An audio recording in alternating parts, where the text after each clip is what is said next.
Madam చాలా మందిలో పంటి నొప్పి వచ్చినప్పుడు ఇమీడియట్లీ కన్ను కూడా నొప్పి వస్తూ ఉంటది. అవును. కన్ను కన్ను, ఇంకా తల, తలనొప్పి తల కూడా వస్తది. మొత్తం ఆ! తలంతా లాగేస్తుంది అని అంటుంటారు కదా.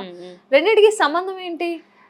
సంబంధము పన్నుకి, కన్నుకి, పన్నుకి, తలకి ఉండదండి. కాకపోతే హ్మ్. పన్ను located in the place. This tooth మనది హ్మ్. లొకేటెడ్ ఇన్ లైక్ హెడ్‌లో లొకేట్ అయ్యి ఉన్నాయి. అవును. స్పేసెస్‌కి దగ్గరుంటాయి. మనకి ఇక్కడ ఒక స్పేస్ ఉంటది. మాక్సిలరీ హ్మ్. సైనస్ అనేసి. ఓకే. ఇక్కడ ఒక స్పేస్ ఉంటది. ఫ్రాంటల్ అనేసి. అట్లా ఈ స్పేసెస్‌కి దగ్గరున్నప్పుడు ఏదున్నా ఇంపాక్ట్ ఫాస్ట్‌గా స్ప్రెడ్డింగ్ ఉంటదనమాట. ఇక్కడ నొప్పొస్తున్నప్పుడు ఆబ్వియస్‌లీ వి ఫీల్ తల నొప్పొస్తుంది, తల భారంగా అయిందని. హ్మ్. కాకపోతే డైరెక్ట్ రిలేషన్ ఉండదు. కాకపోతే వెన్ ట్రీట్మెంట్ ఇస్ అంటే ఆ స్పేసెస్ లోంచి స్ప్రెడ్ అవుతుంటుందన్నమాట. When treatment is done proper to this tooth then pain మొత్తం సబ్సైడ్ అయిపోతుంది. ఏం పెయిన్ ఓకే. ఉండదు. ఓకే. బట్ ఇవి తీసేయడం వల్ల కళ్ళు పాడవడము, పన్ను తీయడం వల్ల మా అమ్మ కళ్ళు పోతాయి అని చెప్పినారు. వద్దు హ్మ్. మేడం తీయించుకోను అని చెప్పడము.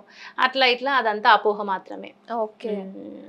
అంటే నేను రీసెంట్‌గా ఒక న్యూస్ చదివాను. అదేంటంటే హ్మ్. ఒక ఆయన ఎక్కడో నార్త్‌లోని ఒక ఆ! ఆయన 16 పళ్ళేమో పీకించుకున్నాడు. ఓకే. పళ్ళు పీకించుకుంటే ఆయనకి హార్ట్ అటాక్ వచ్చి ఆయన చనిపోయాడు. హుహుహు. అంటే అంత ప్రమాదం ఉంటదా పళ్ళు పీకించుకోవడం వల్ల?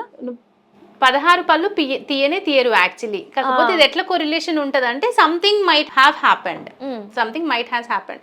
థింగ్ ఈస్ ఇప్పుడు ఒక వైపు ఉన్న పళ్ళు మాత్రమే ఒకసారి తీస్తారు. హ్మ్. అది కూడా పేషెంట్ మంచి చెక్ చేసుకొని, వాళ్ళ హ్మ్. Medical history, BP, sugar check చేసుకొని, ఏమైనా హార్ట్ ఇష్యూస్ ఉంటే వాళ్ళేం టాబ్లెట్స్ వాడుతున్నారో చెక్ చేసుకొని, ఇవన్నీ చెక్ చేసుకున్నాకనే వాళ్ళకేదైనా ప్రొసీజర్ చేయడానికి any doctor will go ahead. హ్మ్. 16 పళ్ళు ఒకటే రోజు తీయడం అనేది ఫేక్ థింగ్ ఉంటది ఫస్ట్ ఆఫ్ హ్మ్. ఆల్. అది ఇంపాసిబుల్. ఓకేనా. ఒక సైడ్ ఒక క్వాడ్రంట్ పెట్టుకుంటారు. ఒక ఓకే. రోజు ఒకటే తీస్తారు. Okay. If at all patient is very strong, మంచి కోఆపరేటివ్ ఉన్నారు, అంత హ్మ్. ఇబ్బంది లేదు అనిపిస్తే గనుక అట్‌లీస్ట్ 2 క్వాడ్రంట్స్. హ్మ్. 16 పళ్ళు తీయడము అదంతా అంటే that is not acceptable actually. అంటే అక్కడ హ్మ్. ఏం జరిగిందో మనకు తెలీదు గానీ ఏదో జరిగింది. కానీ అదే. ఆ అదే. మనిషి నిజంగానే హార్ట్ అటాక్ వచ్చి చనిపోయాడు. ఆ ఆహా! పెయిన్ భరించలేకనో ఏమో కానీ. అహా! పెయిన్ ఉండదండి. 16 పళ్ళు ఒకటే రోజు తీస్తున్నారు. ఒకటేసారి తీసినారంటే అది గట్టి పళ్ళైతే ఉండదు. ఆ! 100%. ఓకే. ఓకేనా. అవి ఎంతో పాడైపోయి మొబైల్ అంటే కదిలిపోయే పళ్ళుంటాయి చూసారా? హ్మ్. అవైతేనే తీయగలుగుతారు ఎనీ డాక్టర్.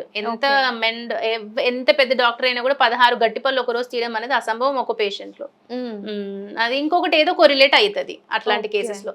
స్ట్రోక్ రావడమో, ఇంకోటో ఏదో ఉంటది. కాకపోతే ఎండ్ ఆఫ్ ది డే మనకేం గుర్తుంటది? వాట్ హ్యాపెండ్ యెస్టర్‌డే మనకు ఆ! గుర్తుంటది. అవుట్‌పుట్ అట్లా అన్నమాట. ఏమొచ్చింది ఆ! అనేది గుర్తుంటది. అట్లా. సో, ఆ సో, మధ్యలో ఆ జరిగింది మనకు ఆ తెలియవు. ఇంపాక్టే ఏదో ఉంటదన్నమాట.